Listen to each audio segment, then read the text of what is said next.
Hello, my name is Drunvalo Melchizedek, and I'm about to tell you a story, a very long and beautiful story about something that hardly anyone knows about it on Earth today. We've chosen this place of Sedona, Arizona, in the United States, because this is where this story ends, is right here. But there's a long time before we get to the end to understand what is about to be talked about. So late last year we did another presentation called The Maya of Eternal Time. This was on the Mayan prophecy that there was going to be a physical pole shift on the Earth, a huge earth change, transformation of the Earth.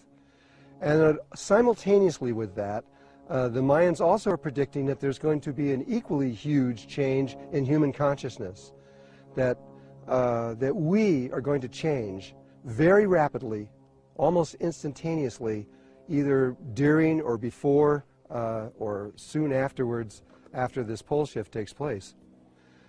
So this story now that we are going to talk about, it's still timed to the same timing that the Mayans are talking about, the precession of the equinoxes, the last 26,000 years. It's still in the same time frame, the same everything, except this story is going to focus on this human change, this human consciousness change that we're all about to go through. However, instead of it being from a Mayan perspective, which they are the timekeepers of the world, it will not come from there. It will come from ancient Egypt, because they are the ones, going back further in time, they are the ones that actually originated all of this work that we're about to talk about. So it's from the ancient Egyptian point of view that we will look through their eyes to see this, to see and to understand this story that we're about to give to you. This story, as I started to say, is something that very few people on Earth know. There are secret groups like the Masons and the Ascended Masters and the Sufis, certain groups of Sufis, the Buddhists, Tibetan Buddhists, they're also familiar with what we're talking about. And there are a few groups in Hinduism that also understand, but most of the religious groups have no idea what we're about to talk about. And most of the world doesn't know. However, science is just beginning to understand. And so this is something you may not know. And so you have to hang in there with me, because this is an unusual subject to begin to speak about. This is not something that you are learning. You already know this information. It's in your heart, and you know it very, very well. It's just that you have forgotten what it is. And so everything we're about to do is not to teach you, but to trigger your own memories so that you can remember what we're talking about, because you have lived through this a long time ago, and you know what we're talking about. And so please keep in mind and allow yourself to be able to make changes within yourself as you watch this film. Otherwise, you're really going to miss the deeper, secret aspect of what this is all about.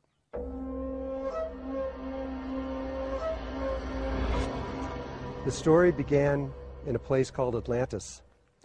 Yes, I know that science is not certain that Atlantis ever existed, even though people in history like Plato said that it did.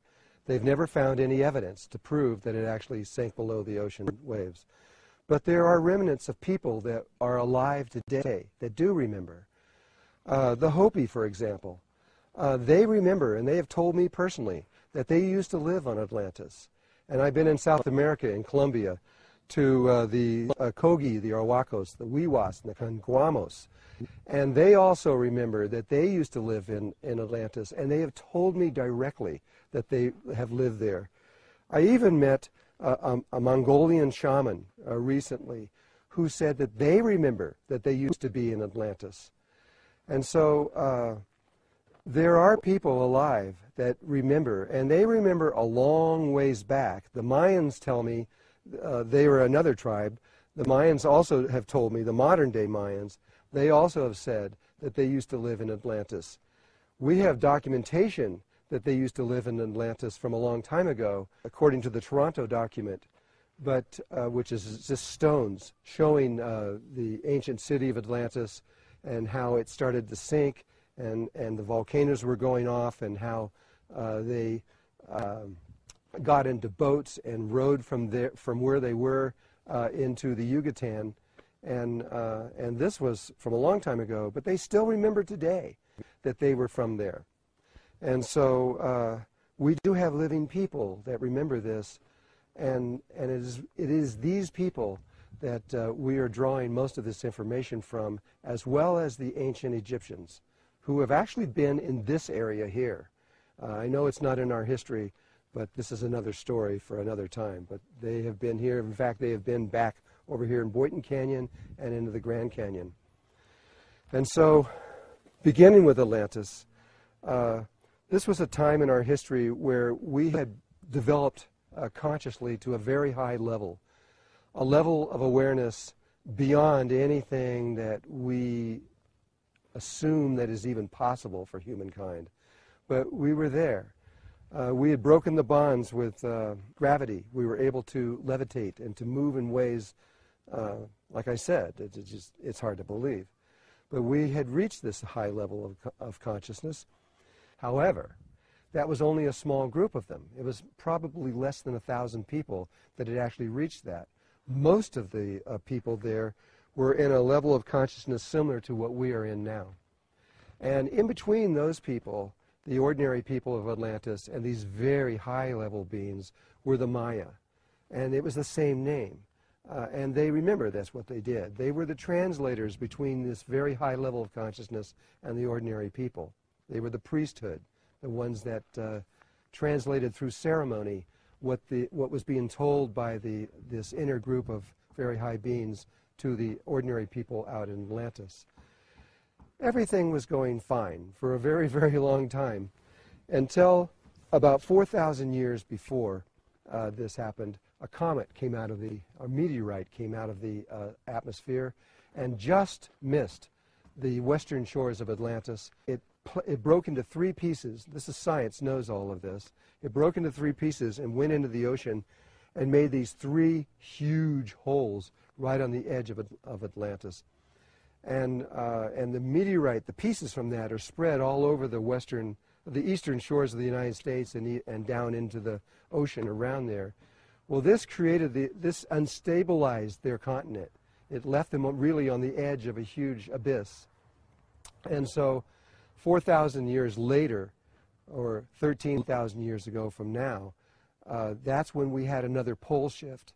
And when we had that pole shift, the continent couldn't withstand the pole shift, and it sank into the ocean.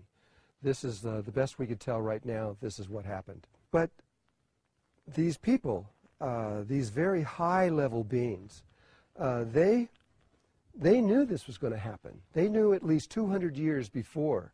They knew their continent was going to sink, and they prepared for this. And in that preparation, one of these groups, a very small group of them, which were perhaps misguided for whatever the reason, they built a pyramid made out of stone, a very large one. And that pyramid sits off the coast of Bimini right now, down deep into the ocean.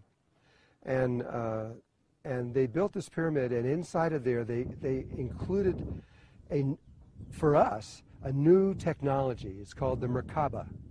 It's around human beings, but you can actually put it into stone or to electronics, any way that you want.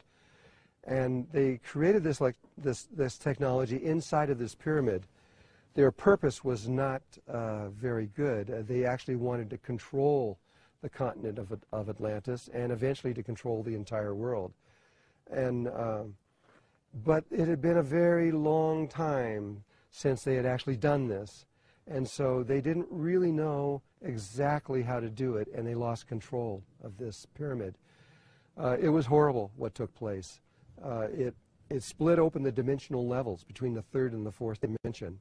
It exposed human beings to a level of consciousness and awareness that we're not prepared for. And it allowed beings from other levels of existence to come in here that went into other people at that time. And it was painful, and it ended up being a disaster on the biggest level you can imagine. And so for the last, at least the last couple hundred years of Atlantis, they were in pain. It was terrible. Everybody was sick, and they were dying. This group of very high-level beings, they decided that they had to do something, and they went into a connection with our own galaxy and got permission to do something that is very rare. Since we had already reached this high level of consciousness, we had obtained it naturally, they decided or got permission to be able to do something to help us to get back to that level of consciousness. Now, normally that's illegal. You can't, throughout the universe, you can't interfere with other forms of consciousness. You have to leave them alone and let them naturally do whatever they're going to do. But because we had reached this level, we got permission to do something very unusual. And it's going to take me a while to explain it to you, because this is outside of our normal way of thinking. So there were three men that became paramount in this whole story. They were the ones out of this small group of highly intelligent beings who knew that we were going to fall, knew that we were going to drop in consciousness, and they were the ones that engineered, conceived of a plan or an idea of how to bring this back to us. Their names, one of them was Chikutet Arlich Vomalites, the other one was Ra, the other one was Ararat.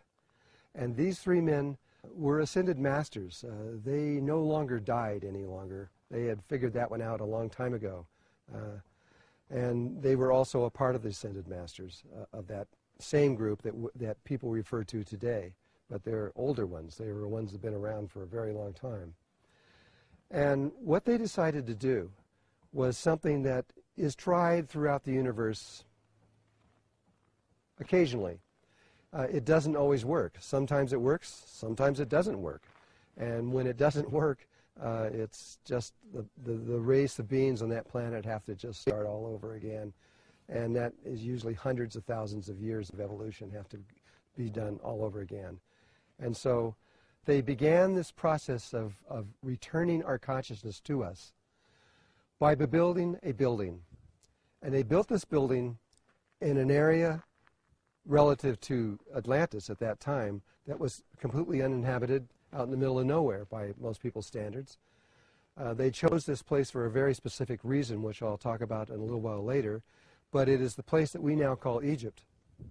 And this building that I'm referring to is the Great Pyramid in Egypt. This was, they built this before the sinking of Atlantis. They had to get it in place first, because this building was more than just a building. It was also the marking for the entire system that we're about to talk about. But according to them, it was built through consciousness, and it was built very, very rapidly in a matter really of hours. And it was built even more crazy. It was built from the top down, from the top stones down to the bottom. When I presented this information to the Egyptian government back in the 90s, they thought I was crazy too. And so, but they went and checked it to see, and they checked the mortar in between the stones from the top to the bottom, and found out that the oldest stones were on the top and the youngest ones were on the bottom. They couldn't explain it, they didn't know what to say about it, but they couldn't contradict what I was saying. Now, to understand this a little bit further, it wasn't just from this one building that they were going to bring back our consciousness, or from the Great Pyramid. That was just the beginning. It was actually a web of pyramids and temples and sacred sites, churches, all kinds of buildings, even mosques, everything, along with specific mountains and lakes and rivers that were attuned to this. It was a web of these buildings all over the world. 83,000 of them all over the whole world were to be built over time. And in doing that, they were going to change the way the earth functioned time. And in doing that, they were going to change the way the Earth functions. These buildings, what's so interesting about them is that they were built over 13,000 years, but the entire structure was created in a matter of hours. Not on this dimension, but on the fourth dimension, on the higher frequencies of the Earth's consciousness. They built the entire thing, and they did that through consciousness in the same way they built the first one from the top down. And so once all these buildings were created on that other level, they slowly began to pull them out of the fourth dimension onto the third dimension. And these buildings were built by normal means. They were built by different tribes like the Mayans and the Yucatan, or in China, or in Japan. Japan has over 100 pyramids running down their islands. All over the world, in Tibet and Mongolia. Mongolia has some of the most amazing pyramids on Earth, and hardly anyone even knows about this stuff. But they're all over. And this was the beginning of something, of an ancient science that we know a little bit about now. It's a science called geomancy. What were they doing by building these pyramids and temples and all these structures all over the world? What were they doing by doing this? Well, it was a very deep level of what today, in modern times, they call geomancy. And what is geomancy? Geomancy is a modern term, more or less. I'm sure they had another name for it, but it is what it is using stones, rocks, crystals. In modern times, they use brass, wires, different kinds of physical things to change the energy flow of the Earth. And these buildings, when they're placed on very, very specific, precise places on the Earth, they change the internal flow inside the Earth and the external flow above the Earth. And I'm talking about the way these kind of energies are energies that are created by volcanoes, by tectonic plate pressures, by geopath lines, and all kinds of internal structures. You can, by moving certain stones, massive stones like a Great Pyramid, when you build certain things in very precise places, it changes the way those energies flow. And they also change the way the energies flow above the Earth. And what they were doing by doing this in this way was to create a new consciousness grid, the grid that we lost in Atlantis by falling in that, literally the same fall that the Bible was talking about. By falling from a higher level of consciousness down to where we are now, they were changing this, influencing it, and creating a brand new one so that we could get back. Without this grid, without the consciousness grid, which we haven't talked about yet or really explained, but without this grid that surrounds the entire Earth, we cannot get to this new or old level of consciousness. We can't return to where we once were. It's impossible. You have to have that. And so all of these millions of people that had to carve these stones and put them in place, and these 13,000 years of time were essential in order to do this kind of geomancy on a global level. Also, a new kind of grid could be formed around the external, in space, around the Earth, so that we can make a transformation at this time, right now, today.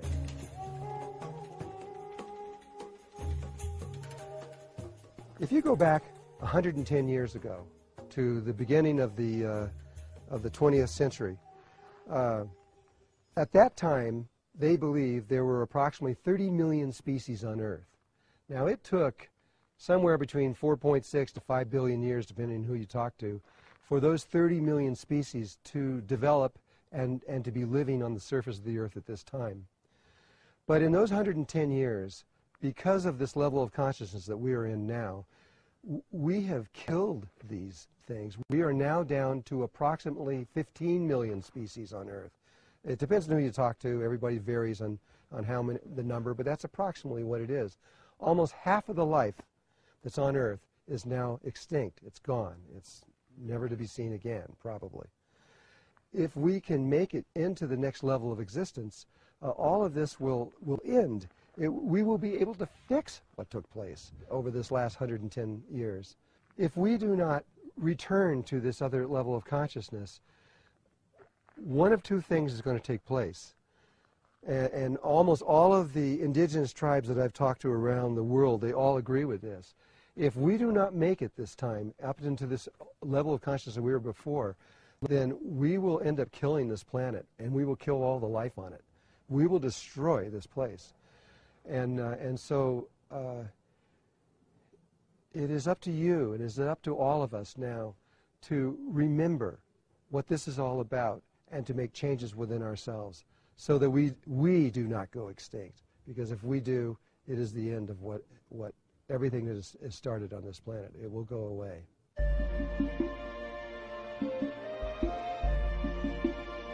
What needs to be understood is that each one of these species has an electromagnetic, geometrical field that extends around the entire Earth. Every one of them, and they're unique. Each one is completely unique. If there were only 2 insects on Earth, and that's the only 2 insects there were on the whole planet, they could not exist unless there was a consciousness grid around the planet that surrounded the planet just for them.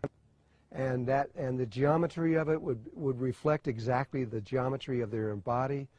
You could tell very quickly that those bugs came from that particular geometry. So out of these 15 million life forms that are left on Earth today, there are 3 that are human. So we actually have 3 different kinds of human beings on Earth. They perceive the one reality in a different way. And the first one is the Aboriginals, the original people on Earth. So the Aboriginals in Australia, and there are little pockets of them around the world that are still functioning on the original grid that came out of humanity a long, long time ago.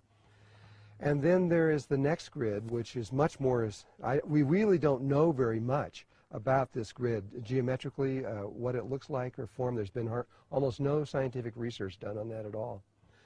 But on our level, this grid is believed to be a rhombic trichondahedron, which is a relationship between an icosahedron and a dodecahedron, but a very specific angle of how they are connected together. And it was the United States, we believe, who first scientifically discovered that this thing was actually around the world, though Russia had a lot to do with it. And we believe, we're not exactly sure because so much of this is kept secret. And what we do know is that this grid that goes around the world, it has places where the lines cross, and it's very interesting, very, very interesting, that most of the military bases in the world between Russia and the United States are located exactly on those nodal points. Why would they do that?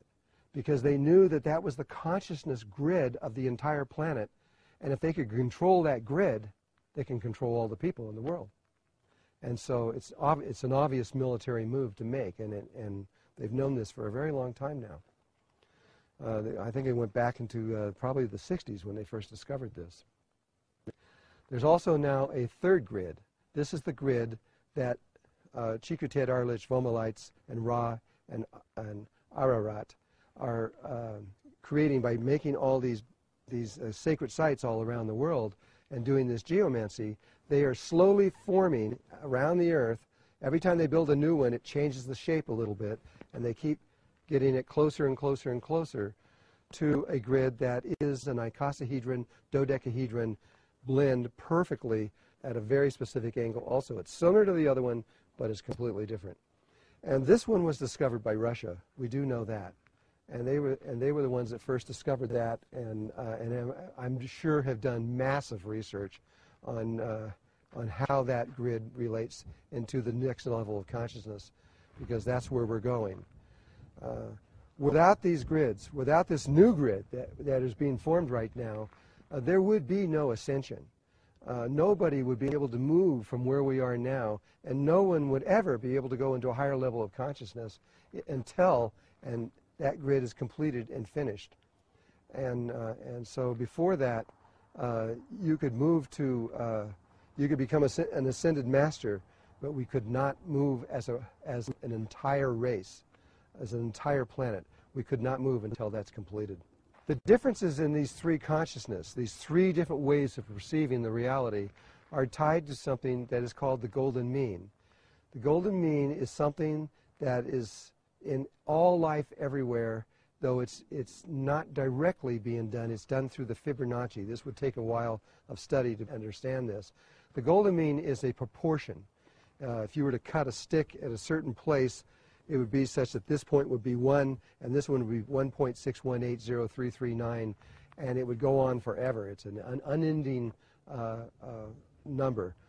But life is always trying to reach this number, and so is consciousness. Consciousness, it's a relationship between the square and the circle, and when the perimeter of the square and the circumference of the circle are exactly the same, that's the golden mean. And but we reach it in stages, and so the aberrational grid is very close to the golden mean. It's not perfect. It's off a little bit, but it is close. The grid that we are on, this middle grid that we are on right now, it is not even close to being golden mean. It's so far off, it's ridiculous. And so we are not in tune with nature. That's obvious. This is why we're killing the planet. This is meant to be a transition state between the aberrational state and the next higher level of consciousness. We're meant to come here, spend a few moments, and get on with it, and go on to another level. Because we can't stay here, because anybody that stays in this state of consciousness very long will kill any planet that they're on, because they are not connected to nature. The next level that we're going to is more harmonic than the aberrational state. It is a much closer golden mean ratio consciousness, and if we can just make it to that place, then we can solve all of our problems. It will just happen pretty much automatically. So this second grid is based on what we call polarity consciousness. It's got different names around the world, but it simply means that we see everything as either black or white. We constantly are judging every situation. Every person we see, we judge them as good or bad. And this is the nature of polarity consciousness. It is a problem on one level because it creates ego in the mind. It thinks only of itself. It doesn't think of other people except in people we love or close to us. But people that are a distance from us, it doesn't care about them. It only cares about itself. And that's the level of consciousness that we're in now. Normally, these consciousness grids are created naturally. People live over hundreds of thousands of years, and they evolve over those periods of time. And in so doing, they slowly create, from the grid that they're in, they automatically create the next grid through a natural process. But because we arrived at this once before, we're being allowed to reach this, but to reach it synthetically. We're through creating pyramids and buildings and structures and temples all over the world. This is a synthetic way of doing this. And you need to understand that this is what is going on. It is synthetic. We're being given a second chance at all of this. It's all been synthetic, right even from the beginning. If you go back even into Egypt, they were using pyramids there, and they were using pyramids to raise it. They used frails and rods and hooks and all these other kinds of things that they used to put on the spines to tune them to the higher levels of consciousness. It was purely synthetic. And everything that has been going on for the last 13,000 years has been synthetic to get us to this place. And once we're on it, all that will not be of any use anymore, because then once we're on that and we're back onto that consciousness grid, we can go on our own without anybody's help. We'll be able to continue on from there on. I guess there's another little piece that we should explain. I talked about these three men, Chikutet, Arlich, Vomalites, Ra, and Ararat. Well, the first one, Chikutet, Arlich, Vomalites, he was the king of Atlantis for a very long time. According to the Emerald Tablets, which was written 2,000 years ago, he was ascended master. He had lived there for 52,000 years, believe it or not. When it came time to be for Egypt, he changed his name to Thoth, T-H-O-T-H. Thoth was in Egypt, he was the scribe, changed his name to Thoth, Thoth. Thoth was in Egypt, he was the scribe, the person who wrote down history. Since he lived for so long, he just kept writing it down. And so everything that I've learned from this pretty much was originally from Thoth. However, his wife was Shizat, and she was also a scribe. She was equally writing down the history. And this is something I think that people need to understand. Almost all of modern history was written by men. And the women were just, their ideas of what took place were just dropped out. But in Egypt, that never took place. Thoth wrote down his ideas of what he believed, his observations and what he saw, and his wife wrote down her observations. They did not correspond at all the times. They saw things differently. They were like a coin with a heads and a tail. And one side was male and one side was female. And really, to really know history and to understand history, you must have both the male and female point of view, or you do not get a full picture of what really took place. Now we need to add another piece to all of this so it begins to make more sense. And you can begin to see that this is just not fantasy, but this is science and mathematics. There was a man named Carl P. Munk who discovered something incredible. And this was toward the end of last century, I think, maybe even as early as the 1980s. But he discovered that when you go to any of these pyramids and churches and temples around the world, that they have a code written on the outside of the building. You don't even have to go inside. It has to do with the shape, with the number of steps, and a lot of different forms that are on the outside of these things. You can go onto his website if you wish to understand what he's talking about in detail. And this is just a review of his work, by the way. This is, I'm not going to go into great detail on this. I'm only going to just give a review of it. So each one of these pyramids, when you look at them, or buildings, will, from the external view of it, will, if you know how to read this code, will produce these series of 3 numbers. And these 3 numbers tell you exactly, it's the longitude, latitude of a grid, not the one we're using today, but an ancient one. And those numbers, in order to arrive at that precision where every single one of those 83,000 sites are precisely on Earth, to arrive at that, we would normally imagine that they would have to be in space and have satellites, a GPS system like we have today. I mean, how could they do this? But what his work has shown is that this is true, that these codes that are coming out of these pyramids are real and actually do delineate. But in order to understand what the system is, you have to look at something very interesting. Ra and Aragat and Chikatet Arlich Vomalites, they knew where the new poles were going to be, and they knew what the new equator was going to be, which is the one we have now. They knew that before, at least 200 years before it actually happened. They calculated that, however they did that. But the prime meridian that we use today is not the one he uses. The one that Thoth is using is the Great Pyramid itself. If you take the North Pole and the South Pole and run a line directly over the apex of the Great Pyramid, that is the prime meridian of this system. And which makes sense. It's the first building that was built. And furthermore, that first building wasn't just placed anywhere on Earth. It happens to be the precise center of the entire landmass of the Earth. They knew that even if you couldn't find that building for some reason, that that spot is not going to move more than a few inches over 13,000 years. There's another thing about Carl's work that's pretty interesting. It was introduced into the United Nations, and the whole system of all of this was given to them, and exactly how it works, and this the new system that they had found and everything, and how this all these pyramids were all around the world were connected to it. And but they didn't know what to do. I mean, it defies everything that modern man knows about ancient man. This makes ancient man on almost the same level that we're on, and how could this possibly be? But they couldn't deny it either, because there it was. It was mathematical fact.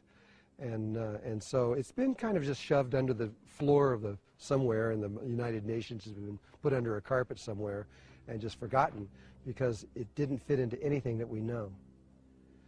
And so what I'd like to do now is just to read to you directly from Carl's work some of what he has found to be true, and then you'll begin to understand this. I was trying to develop a code system to be based on the language of latitude and longitude, degrees, minutes, and seconds. The idea being to multiply the three numbers in each set to a single number, 15 degrees times 15 minutes times 01.6000 seconds. Products at 360, the number of degrees of an arc in any circle.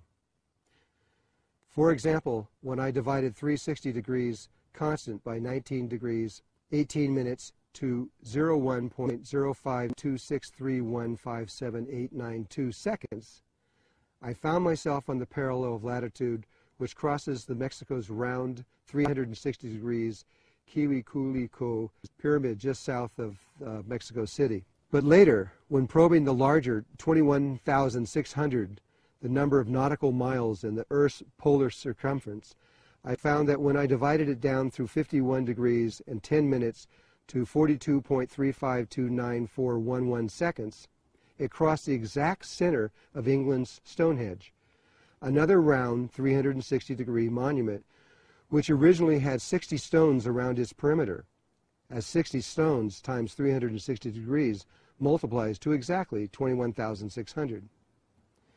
Problem is, these pyramid grid scenarios kept coming.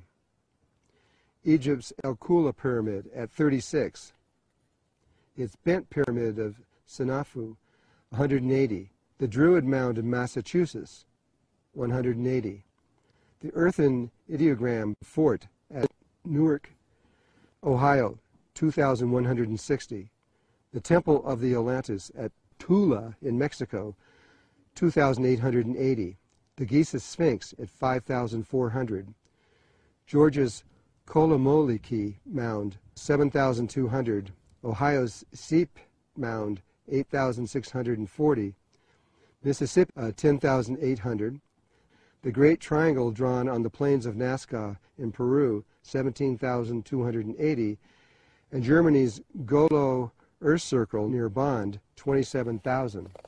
The eye and the mile-long face at Poverty Point, Louisiana, 32,400. The Oregon Vortex, 48,600. Manos, another drawing on Nazca's plains, 64,800.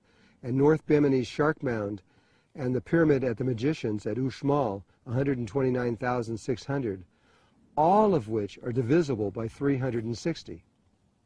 Now that you've heard Munch's words, you begin to understand that there is this precision grid of 83,000 sites all over the world that are precisely put on the planet, precisely in very specific places, and that it was not possible that this could have been done by all these indigenous tribes like the Mayans or the Egyptians or the Chinese, etc., but rather it had to be a single mind, a single thought, a single plan to do this. There is no other way. And this changes the whole understanding of history and who we were before and who we are now. And so now you can see what Chikitet, Arlich, Vomalites, and Ra and Ararat were doing. They were creating these structures all over the world to change the internal flow of the Earth's energies, which is called geomancy, so that the external flow was altered, and in so doing, slowly creating this electromagnetic field, that's the geometrical electromagnetic field that surrounded the Earth. And in doing that, they were recreating our consciousness grid so that we would be able to ascend. This is a gift of love. It shows that we are not alone in our consciousness and what is going on with us in this world, and that we have not been forgotten. They remember us, and they're taking care of us. These are our ancestors. These are the old ones that are still connected to us now. They extend through all cultures and all levels of life, even down in German families and American families and from South Africa or anywhere else. These are our ancestors doing something for us so that we can make a change. And in making this change, we do something for them. We bring them back. We'll explain this later.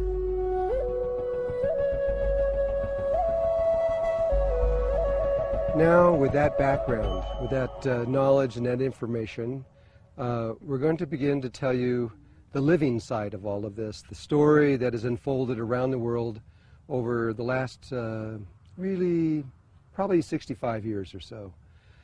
And so it took time. I mean, as Atlantis sank and all the different factors began to happen, the pyramids started to be built continuously all around the world, especially after the first 6,000 years. It took that long. In the precession of the equinoxes, there was a point in there that we had to reach before the pyramids and everything could really start to be built on a massive scale, because humanity was not on a level that they could do those kinds of things. But eventually, after 6,000 years, we were ready. And so these pyramids started to be built here and there in China and Japan and in the Yucatan and Guatemala and South America, all over the world, in Russia. And as this was going on, each time one of these was built, the electronic grid around the Earth would take a little bit more geometrical form and become a little more closer to what would be necessary for us to be able to connect to as a living thing. Progress all the way up until, say, about 65 years ago, directly after World War II. And then things began to happen on another level. We had other people began to become involved in what we were doing. Only 1 year after the World War II was over with, in 1946, the summer of 1946, spaceships appeared all over Europe and every single military base there, almost without exception. The following year, in June of 1947, spaceships appeared all over the military bases all over the United States. How do I know this? Because there's historical documents that most people haven't seen that proves that this is true. And this opened another doorway, because now we began to get extraterrestrials involved in this work of this grid, besides just the ascended masters and humanity.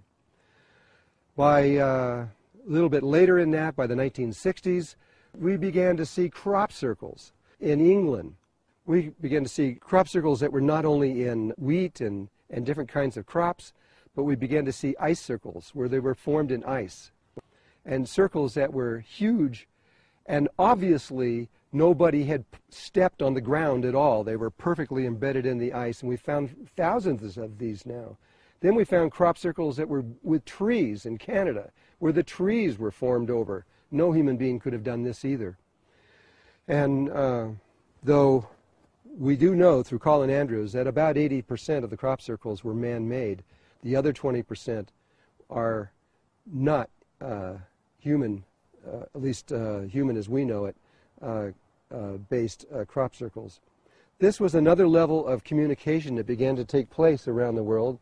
It was important communication, but to this day we haven't really understood what they were saying. As we got closer up into about the 1980s, a phenomenon began to take place, and there was probably many of you watching this that may remember this. From about 1983, 4, all the way up, and maybe even as early as 1980 or so, all the way up to about 1991, 1992, there were people all over the world, and I mean everywhere, that were sitting in meditation. They were mostly people that did do meditation. They were able to understand subtle energies. And in their meditations, they were told that they had to take a crystal to some pyramid, some temple, somewhere in the world, and to program it in a certain kind of way and to place it there. We estimate at least 150,000 to 150,000 people were involved in this. And every time someone went to a certain temple, like Chichen Itza in Mexico, and placed a little crystal in a certain place where they were told to do, this affected the energy of the geomancy of that space just a tiny bit, which would then correct the geometries that were above the earth. After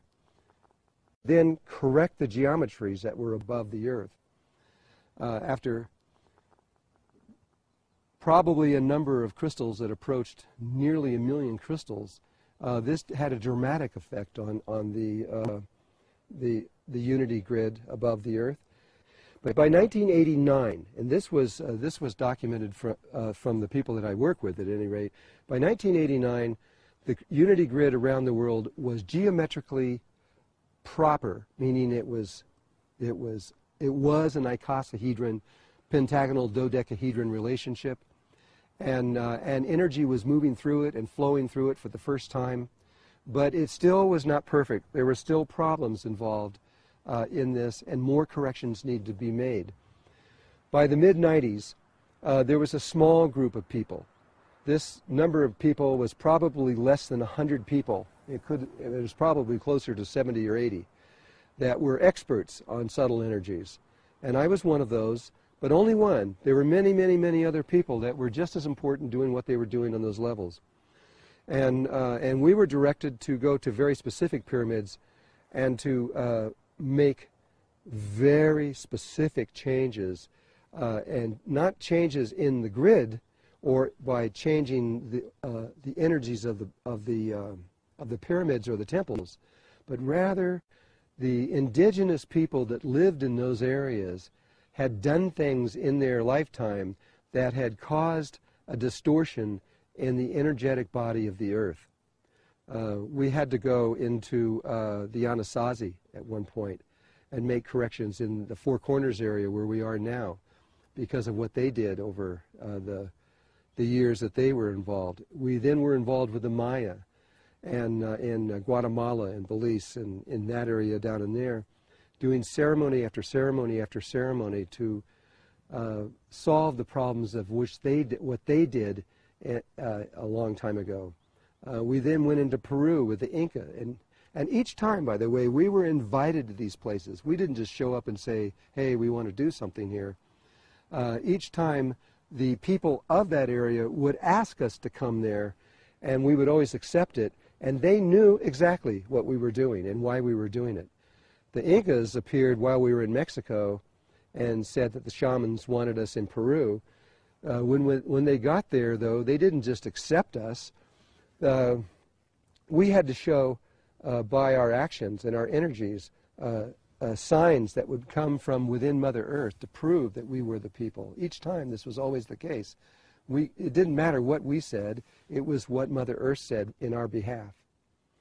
And we passed every one of these tests and began to correct all these things. We went into New Zealand, and there is a very good video that will be coming out very soon to show you how and what these kinds of things look like when they're in real life taking place.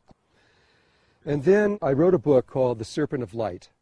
And this book described the interaction of myself and other people I work with approximately a little less than 1,000 indigenous tribes in North and South America.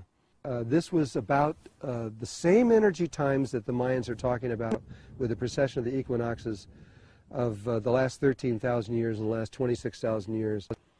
The Serpent of Light talks about the kundalini of the earth moving from the western mountains of Tibet to the northern mountains of Chile. This was an extraordinary historical event that almost nobody on earth knew that was taking place, but it was huge, it was massive. And the energy comes from the center of the earth and finds a place. It comes out very much like a snake. That's why it was called the Serpent of Light.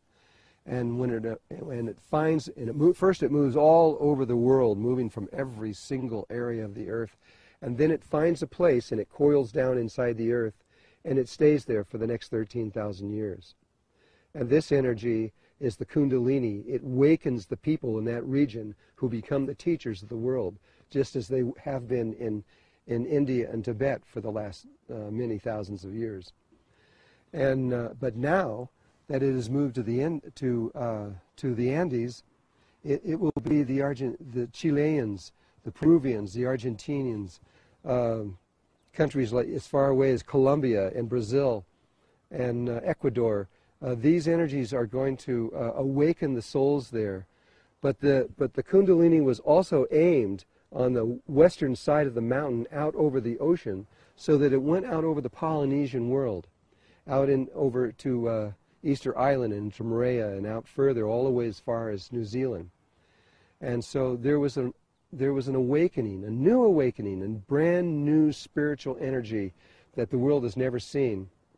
And that energy moved into Chile in the year 2002. In 2003, or later 2002, I went to Chile and went to the mountains there to experience this energy directly. But I couldn't feel it. I couldn't feel anything. I was very confused. I really didn't know why I couldn't feel anything. I came back home.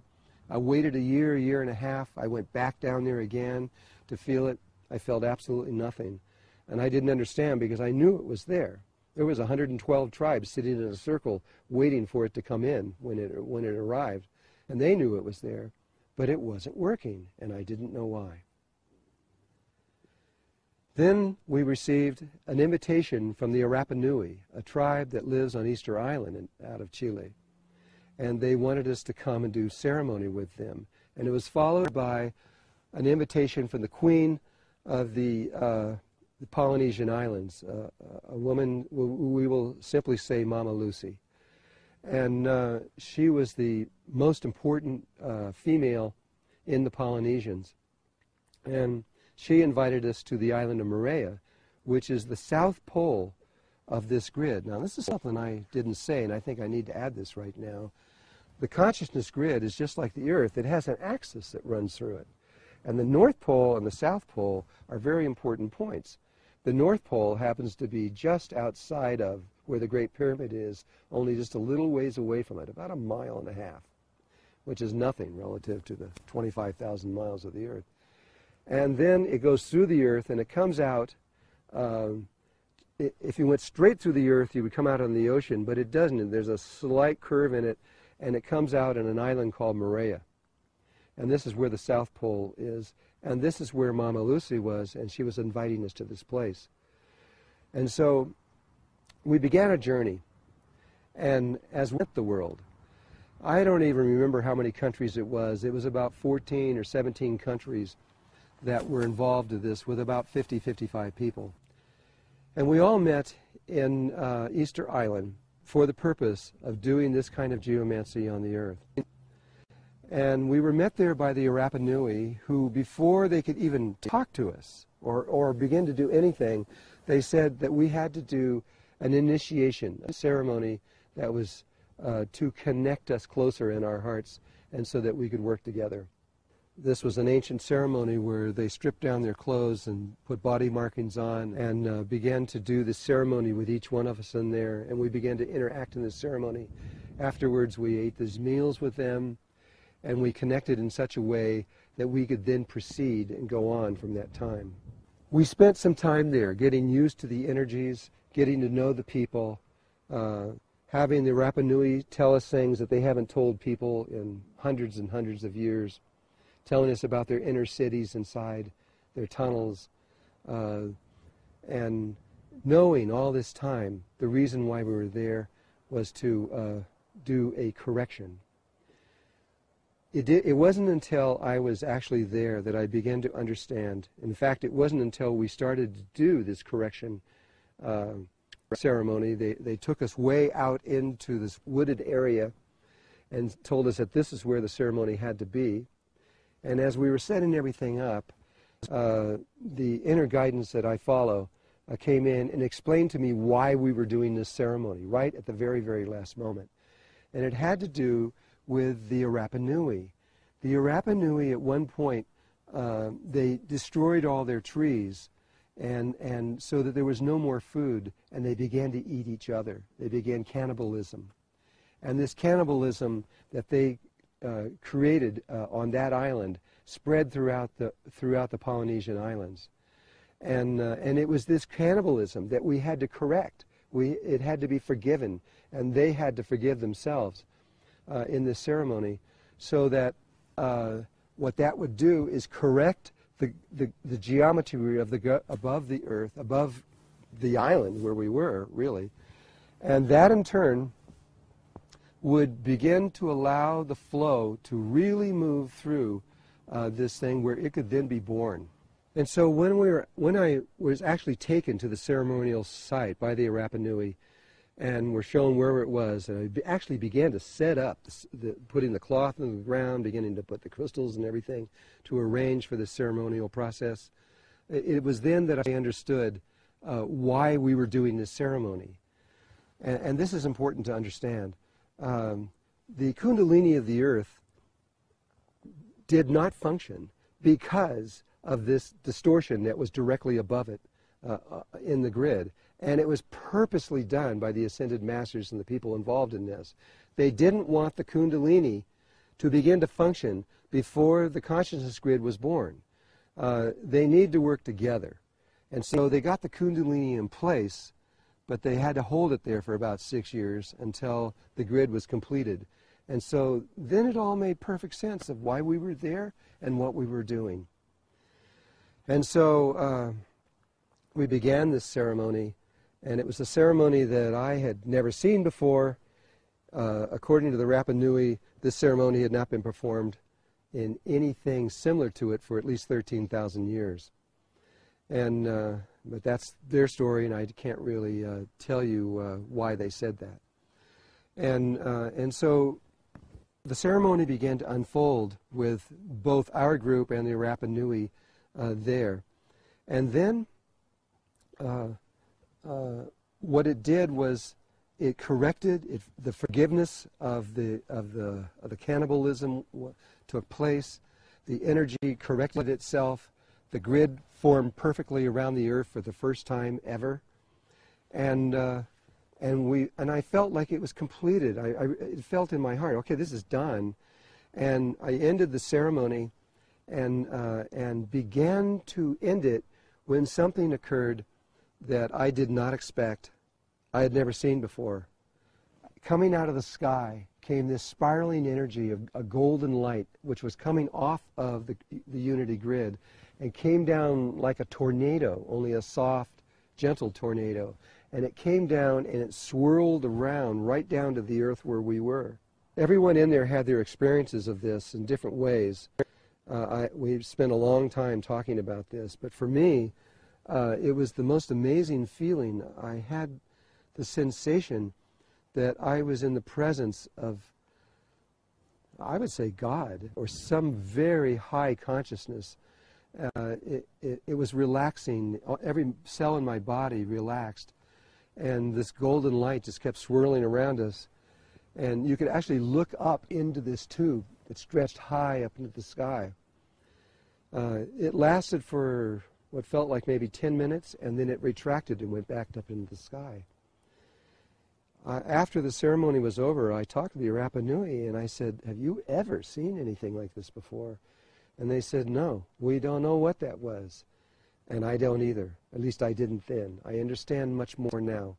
But at that point, there's been no reference in any spiritual books or anybody that I have ever known, any of my teachers anywhere that have ever talked about anything like this before. But what I did know was that our guidance was telling us that we had to hurry.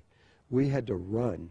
We had to pack everything up, get on a plane, and fly to Tahiti as fast as possible for the birthing of the grid. Now that it was full, it was complete. It was like a baby that was beginning to crown and was going to come out any minute. And so everybody had to get ready as fast as possible. It had nothing to do with us. It was the baby was going to be born. And so we had to go really fast. And that's exactly what we did. We packed up everything, we threw everything, and then early the next morning, we got on a flight.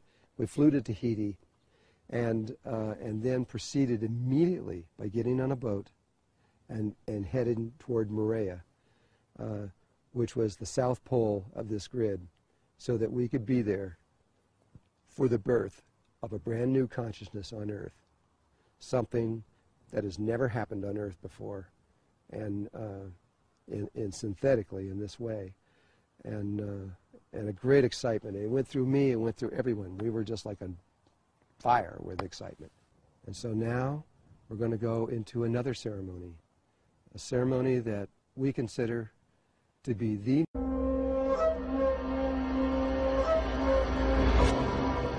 As we pulled into Tahiti, Tahiti is like,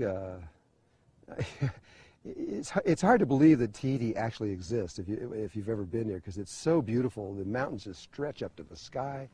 It is just an incredible place. And we had just come from Easter Island, which is dry and not much on there and everything. And so all these people were used to that.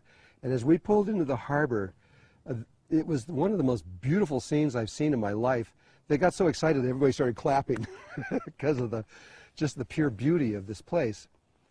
And from there, we were met by members of the Queen of Moorea.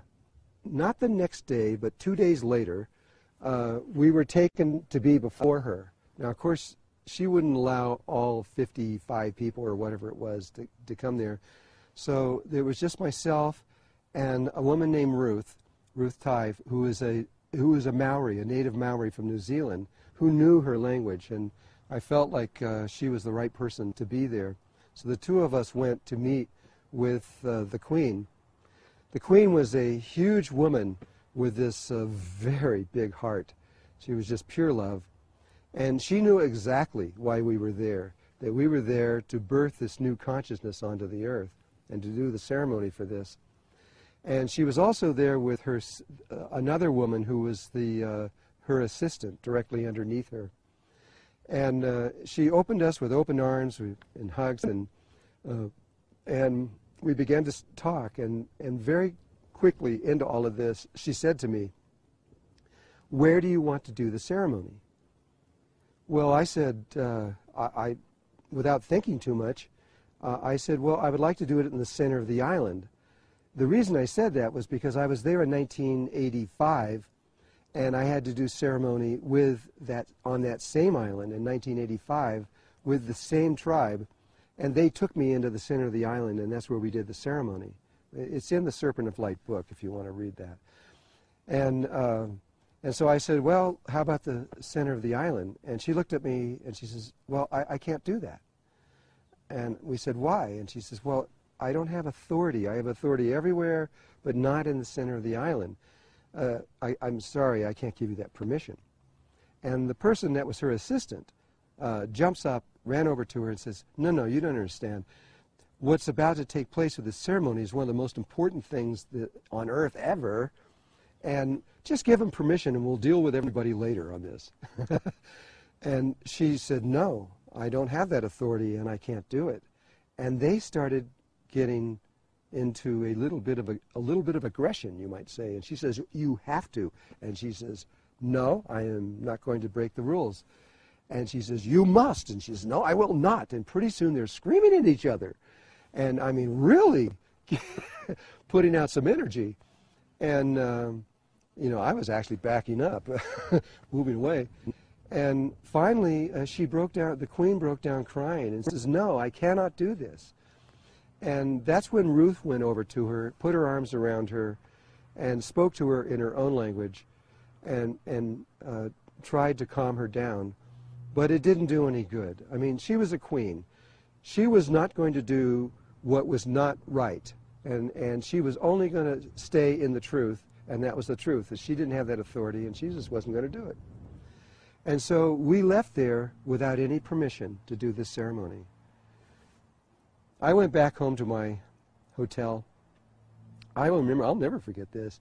I sat in there going, oh my God, 13,000 years, millions of people, untold amounts of money spent, 83,000 buildings built all over the world, and many lives were lost doing this whole project. And here we come down to the last few minutes, and two women have a fight, and it's not going to happen? I just didn't believe it, but it really did look like that's what was going to happen. It looked like it was just not going to go anywhere from there. So we sat around for a couple days, and 3 or 4 days, I don't know how long it was, just waiting for something to happen. And then, out of the middle of nowhere, we get an invitation from the king of the Polynesian people. His name was Papa Mataru.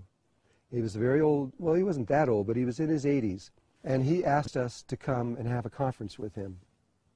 Well, this was great, because it meant that maybe something would happen where we could continue. Because without permission, we can't do this. We can't just run out into somewhere and do this and run away. This requires the Polynesian people to cooperate with us, to do the ceremony with us. We can't do it, and they can't do it. They need the entire world to be there with them, and that's who we were representing. And so he asked for a meeting, and it was in the afternoon, and I again brought Ruth with me because I knew she could speak the Polynesian language, and she understood their ways and everything else.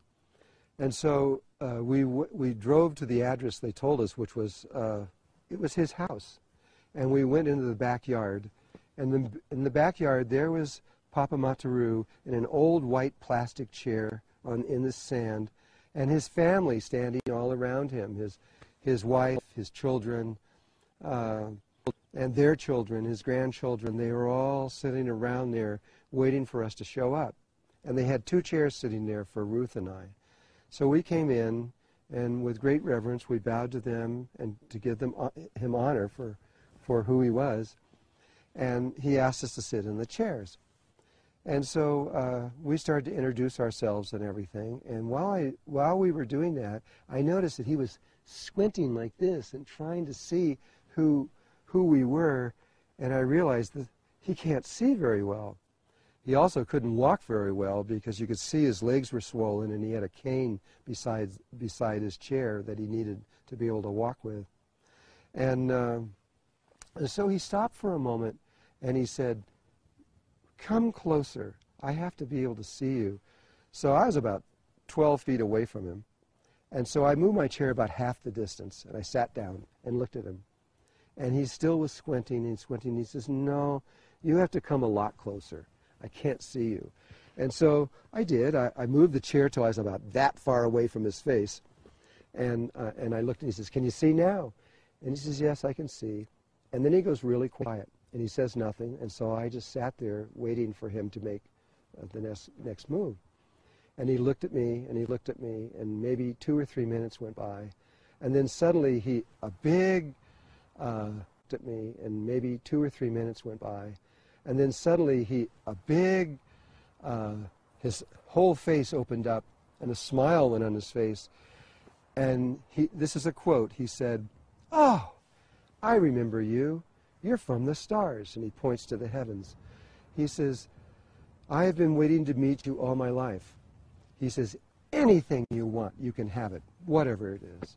And immediately, to not lose the momentum, I said, "Well, we would like to go into the middle of the island to do a world ceremony there."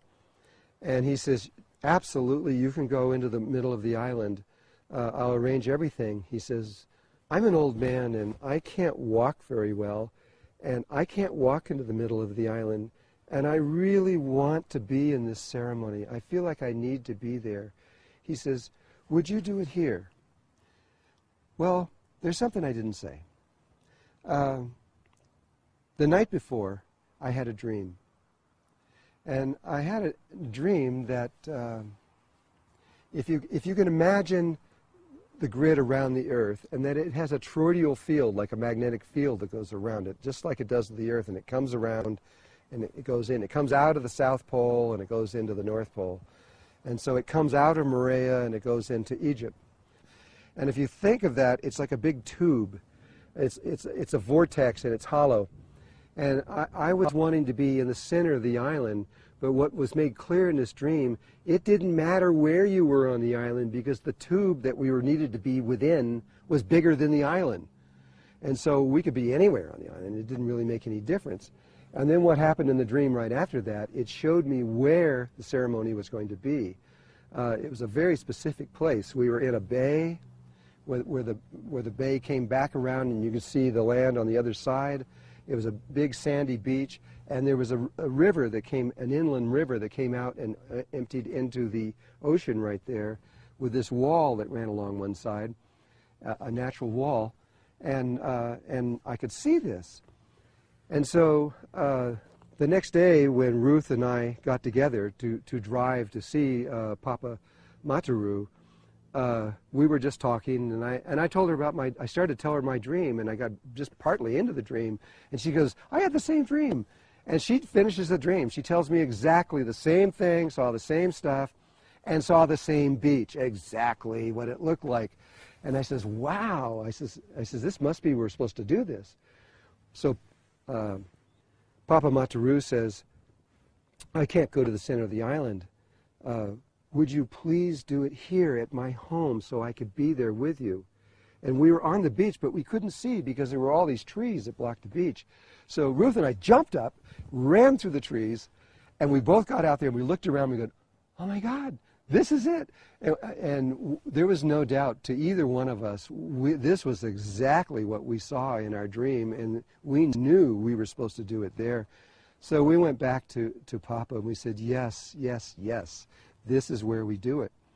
And he got really happy. He says, oh, I can be there, okay. So our next question was, well, you are the king. When does the ceremony take place? Because we didn't know. And he said, tomorrow morning at sunrise. And so it was sealed. It was ready to take place for the first time. And we left and went back to tell all the other people what had happened during that day. When I got back there, somebody handed me a letter from Australia. I knew the person, but I hadn't talked to them in many years. But for some reason, they knew I was there and sent me this letter. And so I opened the letter up, and it informs me that on the next day, the earth, the sun, and the moon would go into a straight line, and there would be a lunar eclipse, which happened to be on the very day that we were doing this ceremony, and that the shadow of the moon would go directly over the island of Moorea. I go, wow, that's amazing, because we had not planned this, and I didn't even look into the heavens to think about that on those kind of levels. And so now, when I knew that, and we knew the beach and where it was, I was so certain in my heart that we were doing this exactly the way we were supposed to. The next morning at sunrise, all of us pile out of our bus. We squeeze through his backyard and into this beach, and we're all going out into this beach to preparing to do the ceremony. And it was at that moment that I realized I didn't have any idea what I was supposed to do. I didn't know. I was so wrapped up in finding the right place and all these other kinds of things and dealing with the different energies that was there. It never even occurred to me until I'm 5 minutes away from actually doing this. I didn't know what to do. I just dropped down in the sand. I put my head down in the sand so I could be alone, and I asked for inner guidance. And all of my training has been through Native American people and their understandings. And this was different. This was a very interesting ceremony that I had never seen before. But I had to go with what I was being told to do. And so I told everyone to go get something from the water, something from the land, and something from the air. And 3 objects. And so everybody went out. A half an hour later or so, they all came back. And we put these in a sequence of water, earth, air, water, earth, air, all around into my native thing, which was a medicine wheel. It's a circle with a square in the middle for the 4 directions. The ceremony began to unfold in ways, again, that I'd never seen. It was kind of like water or waves coming in, each wave getting stronger and stronger and stronger, and then relaxing. And the energy moved in exactly that kind of way. Papa Mataru was sitting on the edge of the circle in his plastic chair because he couldn't sit down on the ground, and he was watching all of this. And finally, the ceremony came to a close and to an end. And what that signified was that Mother Earth was at that moment giving birth to the consciousness of a new grid. It was crowning. Now, there are some things we have to understand in just a moment here. There's a little bit more to this. But the birthing process was beginning. It was just beginning to take place. After it was over with, Papa Mataru called me over to his chair, and I went over to them, and I asked him, what did he want? And he pulled me really close so that nobody could hear. And he said to me, "How did you know to do that ceremony?" He says, "That ceremony was very precise, and we have been keeping that secret for thousands of years. How did you know that?" His heart. And I knew then why he was the king of the Polynesian. I mean, this man had a heart as big as the earth. He was incredibly sensitive to all life everywhere. And I understood so much in that moment. We left after that. Our job was done. We had finished what we had to do on that island, and we went back to our various places and prepared to leave. We went back a day or so later to our different countries all over the world, back to different places, many, many different places around the world. And I came back here to Sedona, to Arizona. The next morning, one of the people that was in there, Carolina, went up early in the morning of the next morning and took a photograph. An impossible photograph was taken. She showed this photograph from about 30 feet away, and there was the medicine wheel, the shells and everything on the ground, and floating directly above it was a five-pointed star that was a very bright white light that the camera could pick up very, very easily. It was actually more like a five-pointed, like a starfish. The points were rounded. We then got some pictures that were taken 3 weeks later, where people had gone over and the waves had come in and washed it, and you could see the objects were scattered all over the place, but the star was still floating there 3 weeks later, which was still amazing. And then we got a call from Papa Mataru the following day later. Moorea is an island shaped like a heart, and around it is a heart-shaped coral reef, and in there is some of the cleanest, most beautiful water in the world, and it was filled with fish. It looked like, it really, really did. It looked like an aquarium. When I was there in 1985, I was spending 6 hours a day in this water swimming through these fish, and you just swim right through them. And so when we were there this time, I had two of my children there, and I was so excited to bring them into the water to show them all these fish. And I said, "Oh, you won't believe this. It's so incredible." We got on our fins and our masks, we jump in the water, and there's no fish. You'd see maybe 2 or 3 30 feet away, and you'd see another 2 or 3 over here, but it was just open. They were gone. And, well, according to Papa Mataru, about 15 years ago, they all died, and they just disappeared. Well, the next morning, according to Papa Mataru, the entire bay that we were in there, for the first time in 15 years, was filled with these tropical fish. And for him, that was the sign from Mother Earth and from all of their people that what we had done on that day before, that the birthing of the thing, was correct, it was true, and it had actually taken place. And so I was excited. I mean, to hear this, to see this, and to know this. And so when I got back to Sedona, to these red rocks, and I thought everything was completed. But in my meditations, both with my inner guidance and with Mother Earth, actually, it became clear that there was more to do. I didn't really understand what it was, but it has to do with time. The timing of a human birth is that it takes about 9 months for it to grow big enough where it can come out and be born. And when it does come out to be born, that may take anywhere from a half an hour to an hour or even longer for the baby to come out. But this is very similar. When this consciousness grid is born, it's similar in the sense of how life is born, but it takes 13,000 years instead of 9 months for it to be born, so there's a big difference in time. And instead of an hour or so to be born, it takes 1 lunar cycle.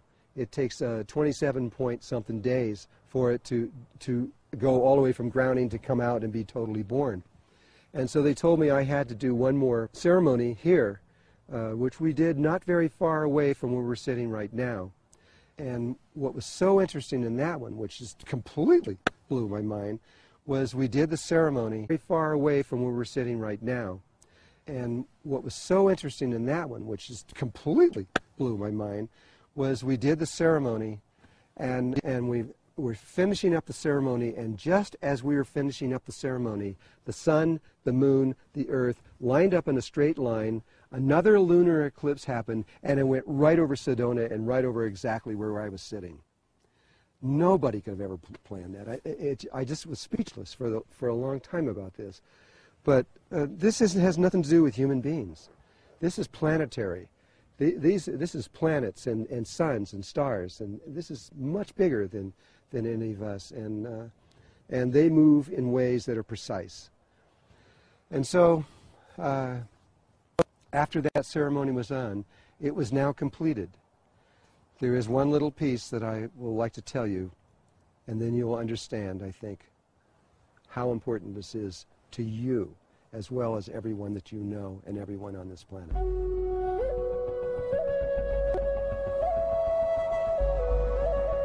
The last thing I would like to say to you has to do with Melchizedek consciousness. What we know is that when a grid or a planet has this kind of experience where the grid is born, prior to the actual birth, everything could be lost. The whole thing could be lost. And so if it happens, that race that's on that planet has to start all over again. They have to begin from the beginning and go back out. And it's not a good thing. It could be hundreds and hundreds of thousands of years for them to return to that particular moment again. But what we also know is that when a grid is born, it's actually become alive, it's connected to the earth, and it's functioning, there has never been a single incident in all life everywhere from the beginning of creation until now that it has not gone all the way. And so what we see, that when we see this take place, which took place in February of 2008, that this is, we have made it as a human race. We are going to go on to the next level of consciousness. It's not a maybe anymore. We know for sure. And so this is a fantastic moment in life for us to celebrate, except that most people don't understand it yet. Cosmic time is so slow. From February 2008 until now means this baby is not 2 years old. It's about a minute old. It's brand new. And so what is about to unfold in the future will come very soon, probably, and according to the Mayans and all the rest of the tribes, this will happen between now and the late in 2015, and nobody knows when. And I don't think anybody knows when, actually. I don't care who they are, because only Mother Earth knows the truth of that situation. But we have made it. And so for you who are watching this, understand that you have made it. You are going to go to another level of consciousness beyond your wildest dreams. It will happen. And I just want to thank you. I want to thank you for having trust in yourself and believing in yourself and having the courage to continue in spiritual work. Even though against all odds, I know your families have probably tried to stop you and everything else because it doesn't make sense in the normal world. But thank you so much for everything that you have done in your life to bring this into reality. And all of us, we're going to be together in another level of existence very soon, and at which point we will meet in another way. So thank you from my heart to your heart. Thank you for your lives, and thank you for everything that you have done in your lives.